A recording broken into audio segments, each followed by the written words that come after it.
सुनेच्या सततच्या अपमानास्पद वागणुकीला आणि मानसिक छळाला कंटाळून एका 73 वर्षीय वृद्धानं जीवन संपवल्याची धक्कादायक घटना समोर आली आहे. स्वतःच्या मुलाच्या घरातच परकं वागवलं जात असल्याची भावना मनात घर करून राहिल्याने अखेर त्यांनी टोकाचं पाऊल उचलल्याचं समोर आलं आहे. ही घटना बार्शी तालुक्यातील नाईकवाडी प्लॉट परिसरात मंगळवारी उघडकीस आली. सर्जेराव शंकरराव नाईकुडे वय 73 असं मृत वृद्धाचं नाव आहे. ते आपला मुलगा महेश नाईकुडे यांच्यासोबत राहत होते.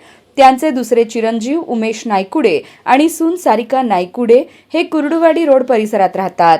मागील काही महिन्यांपासून सर्जेराव नाईकुडे हे उमेश यांच्या घरी राहत असताना सून सारिका हिने किरकोळ कारणावरून वारंवार अपमान व मानसिक छळ केल्याचा आरोप आहे.